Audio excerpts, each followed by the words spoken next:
As several states move to dilute their labour laws, 10 central trade unions have come together to jointly condemn the move. The unions have called the decisions, and I quote, an inhuman crime and brutality on working people, end of quote. Uttar Pradesh has suspended several labour-related legislations for 3 years, and Madhya Pradesh has done it for 1,000 days. Effectively, in these states, companies will have greater flexibility in determining minimum wages. There will be far lesser checks on working conditions and a much diluted guarantee of occupational safety. While some of these changes have drawn condemnation, India's labour laws are indeed archaic and in need of an overhaul. Sample this. India has over 40 central labour laws and over 200 state laws. So do we really need so many laws, or does this simply foster Inspector Raj? The recent economic survey called for overhauling labour laws to unleash the potential of India's small businesses by dedicating a separate chapter to it. The survey makes the case that deregulated and flexible labour laws are the way forward to boost productivity and create jobs. Now, the author of the survey, Chief Economic Advisor Unnikrishnan B Thiagarajan, told me that steps taken by Uttar Pradesh and the Madhya Pradesh governments should be the way forward for reforming labour laws. He also added that restrictions posed by existing laws have stopped many companies from growing big, thereby creating a large informal sector. So is this the right time to dilute labour laws and dilute them in this fashion? How can states undertake labour reform to make it a win-win for both the employer and the employee? Joining me now to take this discussion forward is MS Unnikrishnan, the Chairman of Industrial Relations at CII's National Committee. He's also the Managing Director and the CEO of Thermax Limited. We also have with us B Thiagarajan, the Deputy Chairman of CII Western Region and the Managing Director of Blue Star. Also with us is K Vaidya Nathan, ISB Alumni Endowment Research Fellow and Faculty Director of PGP Finance. Many thanks, gentlemen, for joining us here on the program. Maitreesh Ghatak will also join us shortly. Mr. Unnikrishnan, let me come to you first, sir.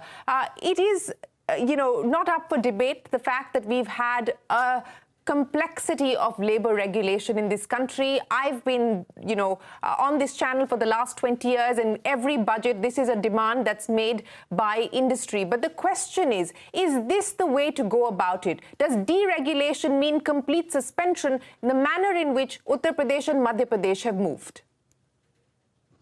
Well, Shereen, there is a context to that also we could understand. There were companies who were from the essential services and also in the food production, drug production area, where they were to be they were never to be closing the factories. The moment the government of India declared a lockdown and also insisted that the industry is going to pay them salaries, there were workers from very, very good companies. I'm not naming them. Some of the finest of the Indian companies who treat labor more than maybe the white collar, they refused to go for work. Now, what is the choice available at this point of time? So, first and foremost, on the other side, 45 days of lockdown has costed us almost equivalent to our entire GST collection for the day. We want to restart the economic engine. So, all of us are trying for it. But if workers aren't available, how are we going to be restarting the economy? So, we need to insist upon that at this point of time, what is done by UP and the other Madhya Pradesh, they have suspended they didn't say they're cancelling it right now. So take it in the right side. Right now, it is suspended for a period of 3 years. So that's it. Yeah. So we need to be restarting. No, and but that is the Mr. first requirement. Yeah. I understand corporate India's logic to say that we need to restart, and to restart we need migrant labour. But the lockdown was not the fault of the labour, sir. The lockdown was a decision announced by the central government. Now, to coerce and give no choice to the migrant labour in a situation like this, surely that isn't the way to build trust. That isn't going to be the way to bring them back. That will, in fact, make matters worse. Wouldn't you believe at this time the need for communication, the need to offer empathy, the need to tell them that, look, we are providing you with a safety net and hence we request you to come back to work. Don't you believe that that has to be the way forward, not coercion? 100% I agree with you. What I mentioned earlier was pertaining to the permanent labor staying in the city, not the migrant labor, because the permanent labor normally do stay in the city. Now, just to give you a heads up on that front, the moment we notice is, we have had a very private dialogue with the general secretaries of the largest two unions of this country. I'm not naming them. The single largest union and the second largest union of this, the national general secretaries were spoken into by us, And we exactly wanted to do what you just mentioned about a communication to go from them, that first and foremost, we will ensure there is an insurance available for them COVID. Second, there will be a compensation-oriented kind of a system that we want to work out in the unlikely event of a death happening. Third and most important, how we will be as an industry practicing all the safety practices which are not there in existence. And we will take care of social distancing, physical distancing, every PPE needed for right from mask to everything, only 1/3 of the people sitting in a bus and ensuring that there are 2 shifts of work, all that spoken about. So it's already initiated by us. I'm not talking about migrant labor at all, Shereen, at this point. I'm talking about what we need for the main industry to start as a permanent workman. Our suppliers in the tier 1 and tier 2 will be needing migrant labor because MSMEs do normally employ a lot of migrant labor. We are with them, and my heart goes for them. Sir, the fear of COVID is the same whether it's a migrant labor or it is a permanent employee. The fear of COVID is what is holding people back at this point in time, and that's the same whether you're migrant labor or a permanent employee. But Mr. Thiagarajan, I want to get you on into this conversation because Mr. Unnikrishnan is pointing out that at this point in time to restart the economy, perhaps suspension of labor laws is required to be able to get the permanent labor back into the workforce. Now, my question is, and we haven't seen appropriate communication from either of the state governments. Now, let me just pick up what is being reported as far as Madhya Pradesh is concerned. Some of the laws that Madhya Pradesh has decided to do away with, which include the Act on the Rights of Workers. Now, it says that the employer is not bound to provide workers with ventilation, lighting, toilets, sitting facilities, first aid boxes, protective equipment, canteens, creches, weekly holidays, and interval of rest. I mean, surely this is not what, what corporate citizens like you would want. Is this something that you support, bringing in measures that ensure that not even the basics are provided? Good evening, Shereen. Thank you for having me in your panel. I entirely agree there has to be a right balance. There is no quarrel with that. And same way, Unni, my colleague in CII, he has brought out the points. That is the position of the industry per se. Now, we have to understand the context as well. We have to get started. This particular provisions are ephemeral in nature. It is not that industry is asking for these provisions to be permanent. Now, let us wind back a little, if you do not mind. The rural economy was completely ignored earlier. Labor reforms never we attempted to do in a full-fledged manner. Even the fixed-term employment, which was introduced, there was apathy from the state governments to implement that. Industry suffered. There was Industry 4.0 related loss of jobs, and that entire workforce is supposed to migrate to the construction sector or services sector. Now, added to that, we had the National Disaster Management Act related Human Resources Ministry notification that whether they are working or not working, you have to pay. The industry ended up paying the salary, most of us. There may be aberrations, but every one of us pay. In this particular context, you have to protect the industry. We have to get started, and we will be considerate. There is absolutely no doubt about it. Added to that, I can tell you, CII is working on a very major program because I co-chair the National Agriculture Council, how to tackle this migrant laborers who have migrated there. What is the economy to be provided for? I don't think they are going to come back, in my view, for at least 9 months. That is my view.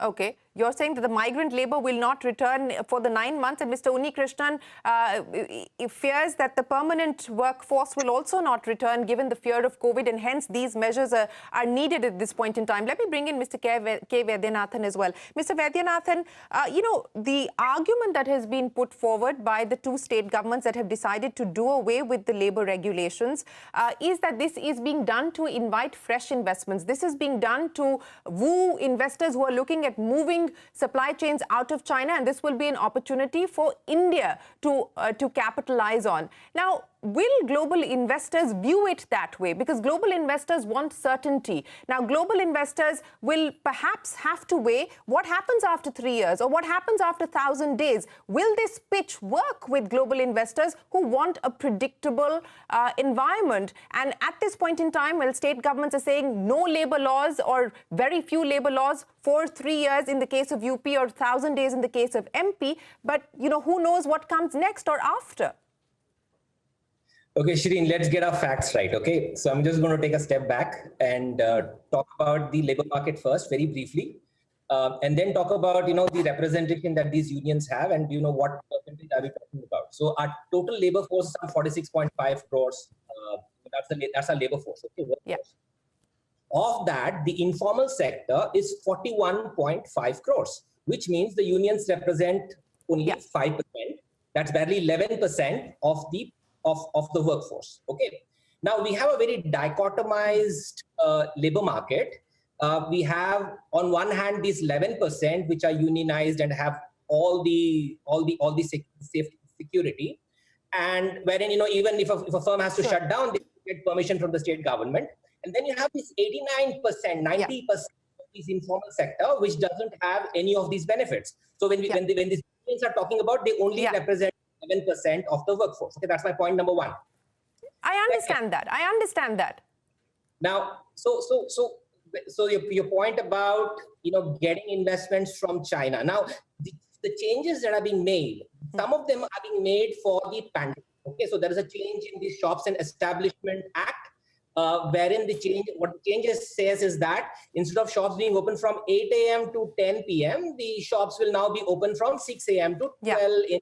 Okay, now that's basically purely from the perspective of the pandemic.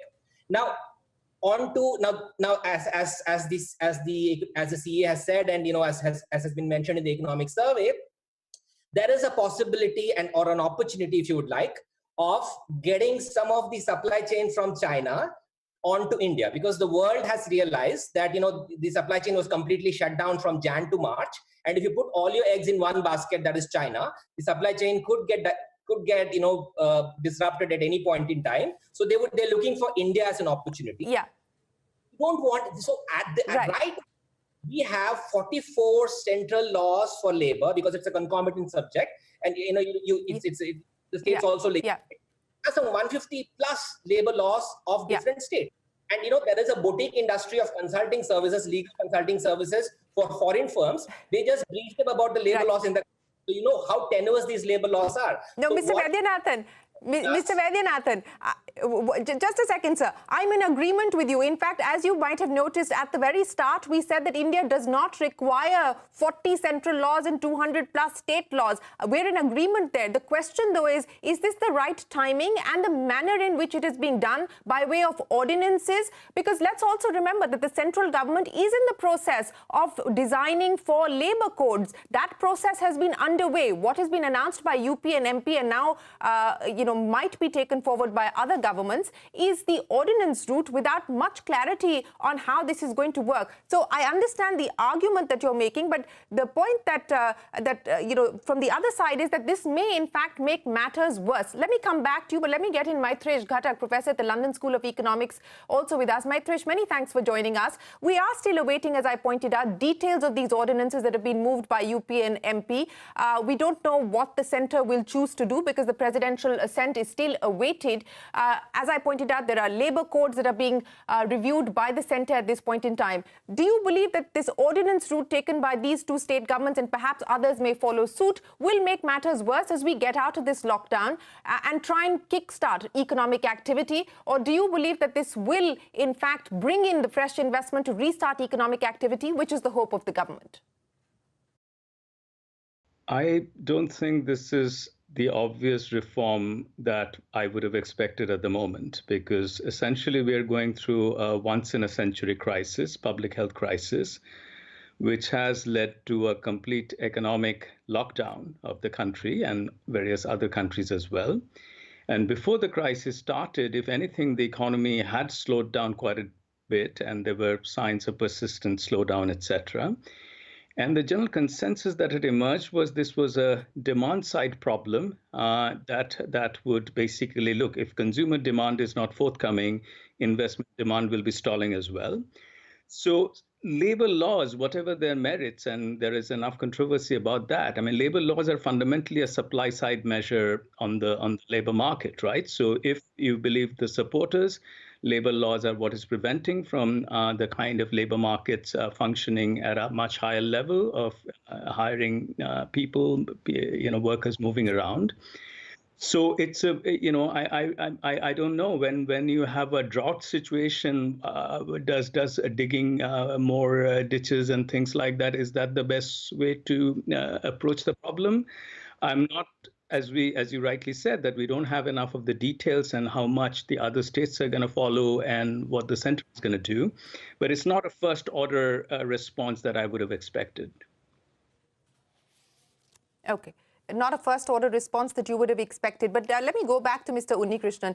Mr. Unnikrishnan, you're saying that at this point in time, this is necessary because you need to restart economic activity and industry is facing trouble with getting the permanent workers to return to work. Now, how bad is the situation? Give me an example of Thermax, for instance, sir. What is the current capacity utilization? Where are you facing the challenges? Because there's also a lot of confusion. There is no public transport that's available. There is confusion on red zones, orange zones, the movement of people, and so on and so forth. So are those also constraints that are forcing perhaps permanent employees to not return to work?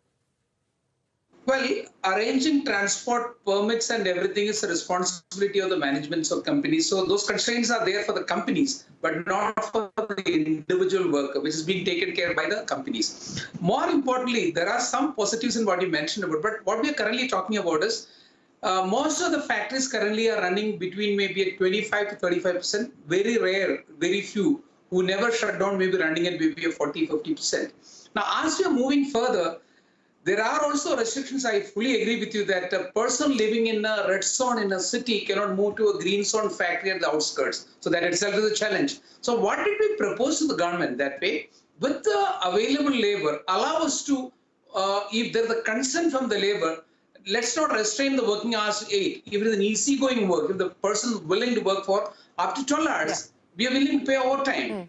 Fundamentally, you should recognize the catch-22 situation we're in. We need to produce, we need to sell. The moment it happens, the taxes go to the government.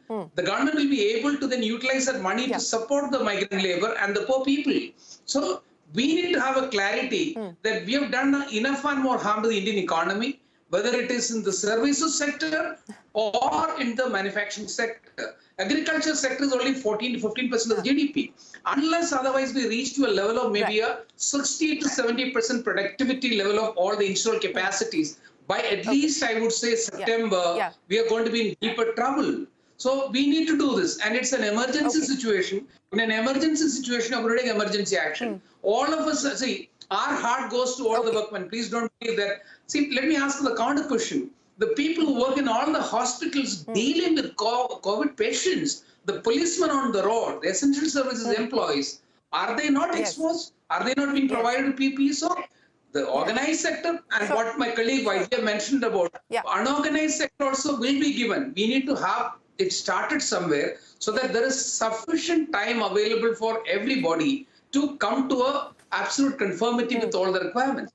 This is starting point only. And second is, India is not the only destination for the international investment to come. There is Thailand, there is Vietnam, there is entire Indonesia available. So I really respect the chief ministers of these two states, and I'm urging to the rest of them also, please compete with each other to ensure that we are able to be providing the succor and support needed for the international investor to look at India as an investment center, which will create further jobs. That is where it is like the migrant labor, like my friend Thiagarajan spoke about. Once they reach the villages, and now Karnataka is told they can directly buy land from farmers. What does it mean? The new investment going to come to India can go to the rural area. We will create jobs there fundamentally. Look at that.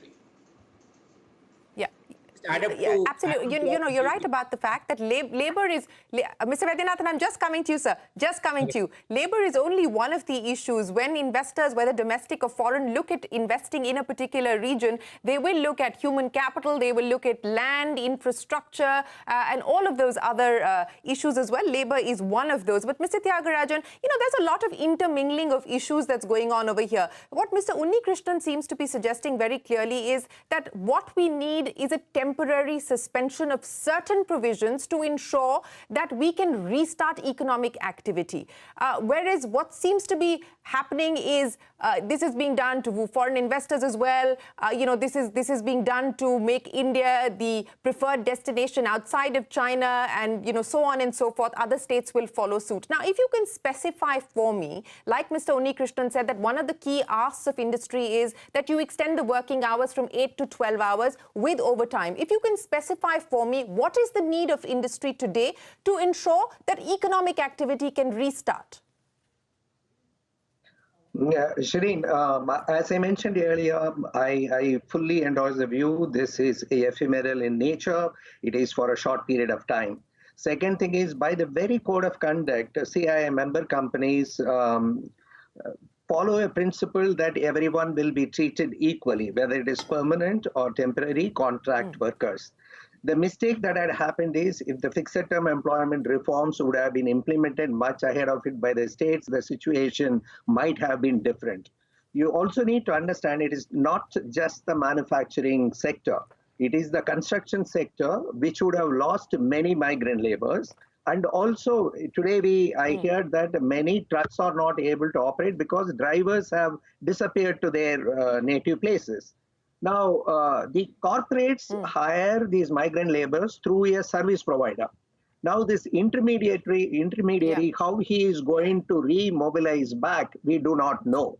The need of the hour is get started, and it is not even if a government says this provision is for 100 days, some companies may come forward and suspend it in 30 days and carry on with the routine manner. All of us are putting efforts to get back One second, sir. Mr. Thiagarajan, 1 second, because both you and Mr. Unnikrishnan are very clearly saying that these are changes that are required, that are ephemeral in nature. What does that mean? In your understanding, or what is CII's demand? What should be the time period? What should be the sunset clause on the suspension of these provisions? This depends on each company, actually. See, if it is a construction site, first of all, it is not clear. It is red, orange, green, and containment zones, which project sites will come up when, and what kind of laborers that are to be. So there is a total confusion that is prevailing in the marketplace. So therefore, urgently, we are in need of some 60 workers, 100 workers. I am not able to put a time frame at all. All that we are saying is little more flexible at this point of a time. See, we should not be looked at, we are some anti-labor entity at all. We are for the welfare of the laborers. That's why I added. Like, parallelly, another exercise is going on. We are estimating these workers have gone back to the rural places, whether there is hospital infrastructure there, how they will productively employed. And there is a massive amount of work we are doing. How to build different skills to them so that at least next 6 to 9 months they can survive. See, this is very, very short term. I get the point that you're making. I get the point that you're making, very, very short term, but you're unable to tell me what that time period could be. But Mr. Vaidya Nathan, you know, listening to what Mr. Unnikrishnan and Mr. Thiagarajan are saying, that the need of the hour for industry at this point in time is for emergency measures, emergency actions to take care of the current crisis. Now, what should the first order response then be? Because the centre at this point in time will go over what UP is proposing, what MP is proposing. What do you believe has to be the best way forward? Because even in the economic survey, which laid out a prescription for deregulation, did not lay out a prescription for doing away with all labour legislation, as is currently the case in UP and MP. Okay, Shereen, I want to do a correction. You know, it seems like, you seem to suggest that the changes that have been made are either ad hoc or arbitrary. Now, if you look into the details, and you haven't mentioned the details, I'm happy to mention the details very, very, quickly. Please. These are neither arbitrary nor, ad hoc. And I don't want to do emotional economics here just because it concerns wages and the 11% of unionized labor. I don't want to be emotional and do bad economics. Okay, you need to look beyond the immediate special, which is the unions. Okay. Now, firstly, I just wanted to add to what Mr. Unnikrishnan said. If you look at our GDP contribution of agriculture, which is the largest employer, and all of that is informal employment, and the third largest employer, which is construction, they contribute only 13.9%, which is agriculture, and 8% is construction.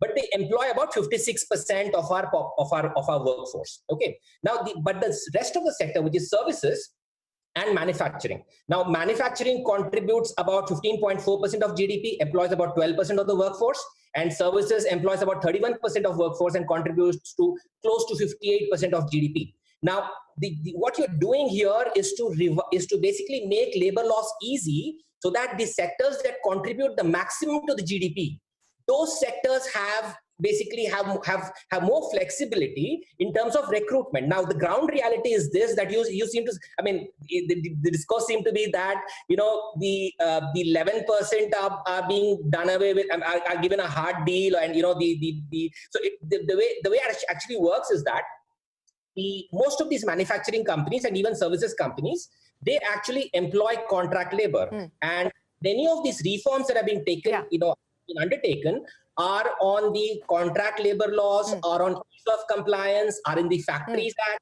are in the Industrial Disputes Act. And if you read the details, you know, which some other panel members may not have read, you know, they perfectly make economic sense.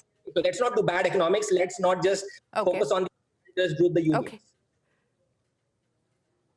Okay, no, I get the point that you're making, and which is why we've got each one of you to share with us what you make of these changes and what the impact is going to be. But, you know, let me go back to Maitreesh. Maitreesh, as you just heard here, you know, that this is the best time to make these moves, and that we're looking at a shift in the global supply chain. We're also looking at a big shift in the domestic market. If this flexibility gives companies the ability to draw in big ticket investments or make fresh investments, so be it. I can see this argument, but the main empirical counter to that argument is, if anybody who was, you know, not kind of hibernating in the last 3 weeks would watch on media, you know, digital or otherwise, about the spectacle of migrant workers essentially trekking back home, right? So, and only lately some of the train services, etc. And let me not even, you know, we are all aware of some of the human tragedies that have unfolded. But given the migrant workers, internal migrant workers are a big part of our overall labor force, and in a crisis like that, when they were cut off from their essentially wage payments, sources of supplies, etc., and they had no option to head back home, do you think in some ways labor laws that would make it easier to hire and fire, it's you know, is that the way to attract these workers back? I think what is missing here is there is a labor supply curve too. I think one of the problems that anybody with Econ 101 knowledge of labor markets would acknowledge, there's supply and there's demand.